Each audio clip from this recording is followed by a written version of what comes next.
Hello everyone, एक बार फिर से एसजी ऑनलाइन क्लासेस में आप सबको बहुत बहुत स्वागत है। इस वीडियो का जो टॉपिक है वो है बिहार बोर्ड क्लास 10 की बुक नॉन हिंदी किस्से भाग 3 का चैप्टर नंबर 4 बाल गोविंद भगत, जिसके लेखक है रामवृक्ष बेनीपुरी। और ये जो चैप्टर है बाल गोविंद भगत वो एक रेखा चित्र विद्या की रचना है विधा की। तो इस वीडियो में मैं आपको इस चैप्टर से रिलेटेड जितना भी ऑब्जेक्टिव क्वेश्चन है, सब्जेक्टिव क्वेश्चन, इस चैप्टर का कंप्लीट सॉल्यूशन जो है वो बताने वाली हूँ, जो आपके बुक में दिया गया है। यानी कि पूरा डिटेल में मैं आपको ये चैप्टर जो है इस वीडियो में समझाने वाली हूँ। तो आप लोग इस वीडियो को पूरा देखिएगा। अगर आप लोग बिहार बोर्ड क्लास 10 का एग्जाम देने जा रहे हैं नॉन हिंदी, तो ये वीडियो आपके लिए बहुत ज़्यादा यूजफुल होने वाला है। तो इस वीडियो को जो है वो आप लोग पूरा देखिएगा। तो आइए स्टार्ट करते हैं। वीडियो स्टार्ट करने से पहले एक छोटी सी गुजारिश है कि अगर वीडियो अच्छा लगे तो लाइक कीजिए और चैनल को सब्सक्राइब कीजिए। और अगर कोई भी प्रॉब्लम होती है, कुछ नहीं समझ में आ रहा है, तो प्लीज़ मुझे कमेंट सेक्शन में जाकर के बताइए। तो आइए स्टार्ट करते हैं वीडियो को। ये जो चैप्टर है बाल गोविंद भगत वो रेखा चित्र विद्या की रचना है। रेखा चित्र किसे कहते हैं कि ये जब लेखक किसी भी व्यक्ति का इस तरह से वर्णन करे कि उसका जो एक तस्वीर जो है वो हमारी आंखों के सामने उभर जाए। जैसे जिस तरह से वो मतलब प्रस्तुत करे, उसकी हाव भाव, वो चाल चलन और जो उसका वेशभूषा है वो इस तरह से अपना लिख करके जो प्रस्तुत करे कि उस व्यक्ति का जो चित्र है वो हमारी आंखों के सामने ही आ जाए, तो वो क्या कहलाता है? रेखा चित्र विद्या कहलाती है। तो इस लेसन में रामवृक्ष बेनीपुरी ने बाल गोविंद भगत का रेखा चित्र यानी कि इस तरह से उनके बारे में बताया है, उनका वर्णन किया है कि ऐसा लगता है कि बाल गोविंद भगत जी हैं जो वो हमारे सामने खड़े हैं, या हमारे सामने ही उनकी जो कथा बताई है, जो उनके बारे में बताया है, वो हमारे सामने ही, हमारी आंखों के सामने सब हो रहा है। तो आइए हम लोग चैप्टर स्टार्ट करने से पहले क्वेश्चन आंसर रामवृक्ष बेनीपुरी जी के बारे में पढ़ लेते हैं थोड़ा सा, इनका जीवन परिचय कि ये कौन थे। लेखक परिचय। इनका जन्म हुआ था 23 दिसंबर सन 1899 में मुजफ्फरपुर बिहार में। इनकी मृत्यु हुई थी 9 सितंबर सन 1968 को बिहार में। ये किस लिए प्रसिद्ध थे? रामवृक्ष बेनीपुरी भारत के प्रसिद्ध उपन्यासकार, कहानीकार, निबंधकार और नाटककार के रूप में बहुत प्रसिद्ध थे। बेनीपुरी जी हिंदी साहित्य के शुक्लोत्तर युग के प्रसिद्ध साहित्यकार थे। ये एक सच्चे देशभक्त और क्रांतिकारी भी थे। इन्होंने भारतीय स्वतंत्रता संग्राम में 8 वर्ष जेल में बिताए। रामवृक्ष बेनीपुरी जी ने 1957 में बिहार विधानसभा के सदस्य चुने गए। इनकी जो प्रमुख ग्रंथ या रचनाएं हैं वो कौन कौन सी है? पतितों के देश में, जो कि एक उपन्यास है, माटी की मूरत, लाल तारा एक रेखा चित्र है, चिता के फूल कहानी है, अम्बपाली सीता की माँ रामराज्य इनका प्रसिद्ध नाटक है, गेहूं और गुलाब मशाल इनका निबंध, पैरों में पंख बांधकर उड़ते चले इनकी यात्रा वर्णन आदि इनकी जो ये प्रमुख रचनाएं हैं। इसको अच्छे से आप लोग पढ़ लीजिएगा, हो सकता है ऑब्जेक्टिव क्वेश्चंस में आ सकती है। तो आइए अब हम लोग इस चैप्टर को स्टार्ट करते हैं। इस चैप्टर में रामवृक्ष बेनीपुरी ने बाल गोविंद भगत का रेखा चित्र प्रस्तुत किया है। यानी कि बाल गोविंद भगत का इस तरह से वर्णन किया है कि ऐसा लगता है कि वो हमारे सामने ही उपस्थित है। वो कैसे, उनका क्या रहन सहन था, क्या खान पान था, वो किस विचारधारा के थे, कबीरपंथी विचारधारा को मानने वाले थे। वो एकदम सरल और सादा जीवन जीने वाले एक गृहस्थ साधु थे। यानी कि एक गृहस्थ परिवार में रहने वाले थे, लेकिन उनका जो चाल चलन और आचरण था वो बिल्कुल एक साधु जैसा था। वो भजन कीर्तन पे बहुत में ही लीन रहते थे और कोई मतलब बुरी बात या कोई भी बुरा काम वो अपने जीवन में बिल्कुल नहीं करते थे, एकदम साधु की तरह रहते थे। तो इनके बारे में रामवृक्ष बेनीपुरी जी ने बाल गोविंद भगत का एक रेखा चित्र जो है वो इस अपने शब्दों में प्रस्तुत किया है। यानी कि ये जो पूरा चैप्टर है वो बाल गोविंद भगत जी के ऊपर ही है, उनकी व्यक्तित्व के बारे में कि वो किस तरह के व्यक्ति थे। तो इस चैप्टर के जो क्वेश्चन आंसर है, आइए हम लोग स्टार्ट करते हैं। पहले हम लोग ऑब्जेक्टिव क्वेश्चन से स्टार्ट करते हैं, जो 1 नंबर का आपके एग्जाम्स में पूछा जाता है। इस चैप्टर से बहुत ऑब्जेक्टिव क्वेश्चंस पूछे जाते हैं। तो आइए देखते हैं किस तरह के ऑब्जेक्टिव क्वेश्चंस आते हैं। पहला है बाल गोविंद भगत की क्या उम्र थी? जवाब है 60 वर्ष। दूसरा क्वेश्चन है बाल गोविंद भगत के बेटे को मुखाग्नि किसने दी? यानी कि उसका अंतिम संस्कार किसने किया? जवाब है उनकी पुतों ने। सवाल नंबर 3 है बाल गोविंद भगत अपने प्रेमी मंडली के साथ इतना आनंद विभोर हो जाते थे कि खंजरी बजाते बजाते क्या करने लगते थे? नाच उठते थे। अगला सवाल है, बाल गोविंद भगत हर वर्ष 30 कोस पैदल चलकर कहाँ जाते थे? जवाब है गंगा स्नान करने। सवाल नंबर 5 है, बाल गोविंद भगत पेशे से क्या थे? गृहस्थ थे, यानी कि वो गृहस्थ किसान होते हुए भी बिल्कुल उनकी जो वेशभूषा और उनका जो आचरण था वो कैसा था? साधु जैसा था। लेकिन वो पेशे से क्या थे? गृहस्थ किसान थे या गृहस्थ थे। अगला सवाल है, बेटा के मर जाने के बाद रोती हुई पुतों के पास जाकर वो क्या कहते हैं? जवाब है उत्सव मनाने के लिए उसको कहते हैं। अगला सवाल है, कलम का जादूगर किनका उपनाम है? यानी कि कलम के जादूगर के नाम से हिंदी साहित्य में किसे जाना जाता है? तो जवाब है रामवृक्ष बेनीपुरी को। अगला सवाल है, सवाल नंबर 8, बाल गोविंद भगत किस विधा की रचना है? यानी कि इसका जवाब है रेखा चित्र। ये सवाल अक्सर पूछा जाता है कि बाल गोविंद भगत किस विधा की रचना है, यानी कि किस काइंड या टाइप का ये चैप्टर है? तो जवाब है इसका रेखा चित्र। सवाल नंबर 9 है, बाल गोविंद भगत के रचनाकार है रामवृक्ष बेनीपुरी। नेक्स्ट क्वेश्चन, बाल गोविंद भगत कबीर को क्या मानते थे? जवाब है साहब। अगला सवाल है, बाल गोविंद भगत के कितने बेटे थे? जवाब है 1। नेक्स्ट क्वेश्चन, बाल गोविंद भगत का बेटा था तो स्वभाव से थोड़ा सुस्त था। नेक्स्ट क्वेश्चन है, बेटे के मरने पर बाल गोविंद भगत क्या करने लगे? गाना गाने लगे। अगला सवाल है, बाल गोविंद भगत कबीर को साहब क्यों मानते थे? जवाब है कबीर के आदर्शों पर वो चलते थे, इसलिए वो संत कबीर को साहब मानते थे। नेक्स्ट क्वेश्चन, बाल गोविंद भगत किसे अपना आदर्श मानते थे? जवाब है कबीर दास को। अगला सवाल है, बाल गोविंद भगत की संगीत साधना का उत्कर्ष देखा गया बेटे की मृत्यु के दिन, यानी कि अपने बेटे की मृत्यु के दिन उन्होंने जिस तरह से गाया था उस दिन उन्होंने सबको भाव विभोर कर दिया था। अगला सवाल है, बाल गोविंद भगत की पुतोह थी सुशील। नेक्स्ट क्वेश्चन, बेटे के क्रियाक्रम के बाद पुतोह को उन्होंने कहाँ भेज दिया? जवाब है पुतोह के भाई के घर। नेक्स्ट क्वेश्चन, पुत्र वधू द्वारा पुत्र की मुखाग्नि दिलवाना भगत के व्यक्तित्व की किस विशेषता को दर्शाता है? जवाब है त्याग। नेक्स्ट क्वेश्चन, बाल गोविंद भगत सिर में क्या पहनते थे? जवाब है कबीरपंथी टोपी, क्योंकि ये कबीर पंथ थे। नेक्स्ट क्वेश्चन है, बाल गोविंद भगत अपने खेत की कुल पैदावार किसको भेंट करते थे? जवाब है कबीरपंथी मठ को, और जो बचता था फिर वो अपने घर वो ले आते थे। नेक्स्ट क्वेश्चन, गोदी में पियवा चमक उठे सखिया किसका गीत है? जवाब है बाल गोविंद भगत का। तो ये कुछ ऑब्जेक्टिव क्वेश्चंस थे जिसमें से अक्सर एग्जाम्स में आ सकता है। इतना ये क्वेश्चन याद कर लीजिएगा, आपको एग्जाम्स में इसमें से जरूर फंसेगा। अब आइए हम लोग देखते हैं सब्जेक्टिव क्वेश्चंस जो आपके बुक में भी दिए गए हैं, उसके आंसर्स।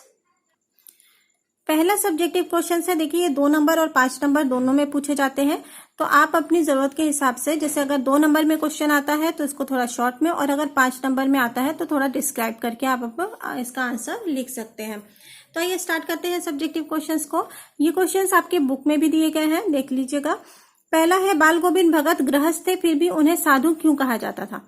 जवाब है बाल गोविंद भगत गृहस्थ यानी कि घर पे रहने वाले। साधु क्या होता है? साधु लोग जो है वो घर बार को त्याग देते हैं, दुनिया मोह माया को त्याग देते हैं।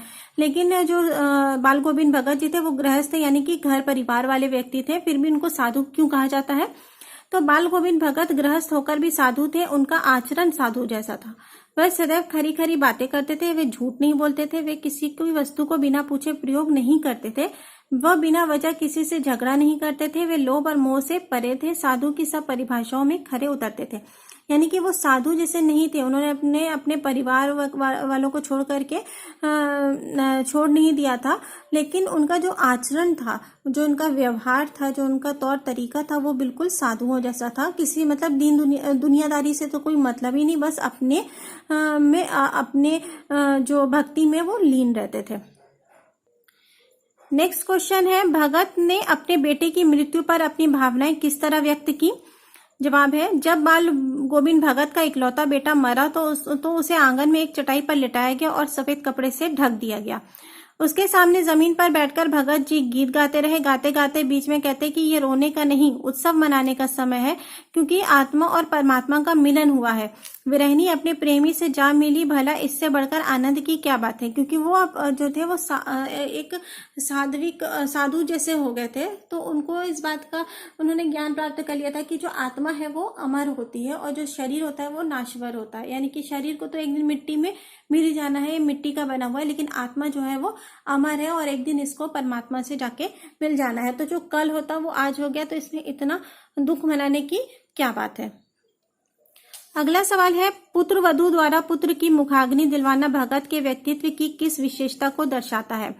तो जवाब है, विवाह के बाद पति पर पत्नी का सबसे अधिक अधिकार होता है। पत्नी का भी कर्तव्य सबसे अधिक पति के प्रति होता है।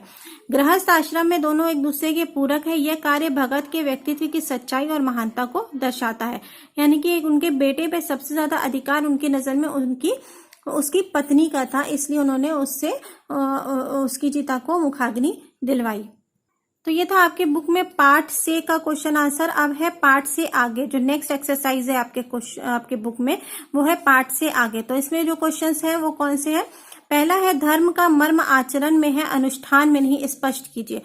इसका जवाब है, बाल गोविंद भगत एक सच्चे इंसान थे। उनकी वेशभूषा साधुओं जैसी नहीं थी, लेकिन उनकी दिनचर्या और निर्णय महामानव जैसे थे, यानी साधु जैसे थे। उनका मानना था कि धर्म पालन आडंबरों और अनुष्ठानों के निर्वाह में नहीं, बल्कि आचरण की पवित्रता और शुद्धता में है। यानी कि उनकी वेशभूषा जो थी वो मतलब दिखावा नहीं करते थे कि हम बहुत साधु हैं, हम बहुत संत आदमी हैं, नहीं, बल्कि वो अपने व्यवहार से, अपनी बातों से लोगों को, अपने आचरण से लोगों को बताते थे कि देखो कि वो एक साधु, उनके जो आचरण था उसमें एक साधुत्व झलकता था। साधु की सारी खूबियां उनके आचरण से झलकती थी। यानी कि धर्म का मर्म आचरण में है। यानी कि सही जो धर्म के कैसे किसी को समझ में आ सकता है कि हम किस तरह से उसका पालन कर रहे हैं, ना कि सिर्फ दिखावा और आडंबर कर रहे हैं। नेक्स्ट क्वेश्चन है, बाल गोविंद भगत कबीर को साहब मानते थे, इसके क्या क्या कारण हो सकते हैं। जवाब है, बाल गोविंद भगत कबीरपंथी थे। वे संत कबीर को अपना आदर्श मानते थे और उनके जैसा जीवन जीना चाहते थे।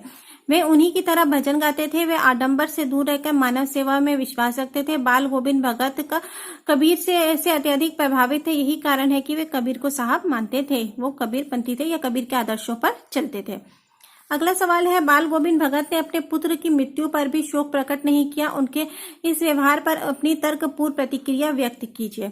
तो जवाब है, बाल गोविंद भगत को अपने पुत्र की मृत्यु पर भी ज्यादा आश्चर्य नहीं हुआ, इसलिए क्योंकि उन्होंने शोक नहीं प्रकट किया, क्योंकि वे जानते थे कि आत्मा अमर है और मृत्यु निश्चित है और शरीर मिट्टी का बना हुआ है। जो आत्मा है उसे अंत में परमात्मा से मिलने जाना है, इसलिए उन्होंने शोक प्रकट नहीं किया। अगला सवाल है, अपने गांव ज्वार में उपस्थित किसी साधु का रेखा चित्र अपने शब्दों में प्रस्तुत कीजिए।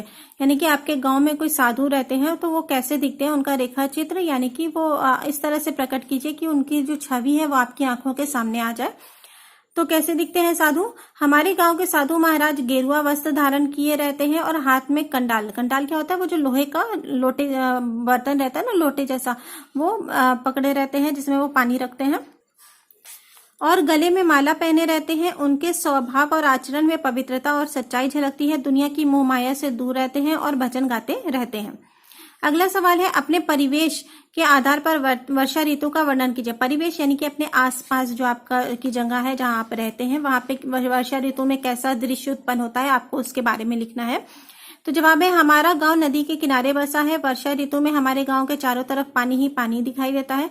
लोगों को काफी परेशानियों का सामना करना पड़ता है। वहीं दूसरी तरफ किसानों के लिए वर्षा बहुत लाभदायक होती है। लोग खेतों में धान रोपने निकल जाते हैं। अधिक वर्षा से गांव वालों को बड़ी हानि उठानी पड़ती है। सवाल नंबर 6 है, अब सारा संसार निस्तब्धता में सोया है। बाल गोविंद भगत का संगीत जगा रहा है, इसकी व्याख्या कीजिए। जो आपके ये जो सिलेबस में ये लाइन है कि अब सारा संसार निस्तब्धता में सोया है, यानी कि बेफिक्र होकर सोया हुआ है और बाल गोविंद भगत का संगीत जगा रहा है, इससे जो लेखक है वो क्या कहना चाह रहा है। तो जवाब है, इस पंक्ति का अर्थ है कि भादों की अंधेरी रात में बादलों की गरज, बिजली की चमक और मूसलाधार बारिश होने के बाद भी जब सब अपने घरों में सो रहे हैं बेफिक्र होके, तो बाल गोविंद भगत की संगीत साधना जो है वो चलती रहती है। वे अपनी दुनिया में मस्त गाते रहते हैं। उनको किसी बात की कोई परवाह नहीं होती है कि बादल गरज रहा है या बिजली चमक रही है या मेढक टटरा रहे हैं। वो अपनी साधना में एकदम लीन रहते हैं और भजन गाते रहते हैं। अगला सवाल है सवाल नंबर 7। रूढ़िवादिता से हमें किस प्रकार निपटना चाहिए? किसी एक रूढ़िवादी परंपरा का उल्लेख करते हुए बताइए कि आप उसे किस प्रकार निपटेंगे। रूढ़िवादिता किसे कहते हैं? जो हमारी पुरानी परंपराएं आ रही हैं, जिनसे लोगों को नुकसान भी होता है, लेकिन परंपरा के नाम पर जो कुरीतियां वगैरह चली आ रही हैं वो कहलाती है रूढ़िवादिता, यानी कि पुरानी और घिसी पिटी सोच। इसका जवाब है रूढ़िवादिता हमारे समाज के लिए अभिशाप है। इससे निपटने के लिए हमें दृढ़ संकल्प होना चाहिए। हमारा समाज रूढ़िवादिता से संक्रमित है, जिसके कारण समाज के लोगों का जीवन कठिनाइयों से भर जाता है।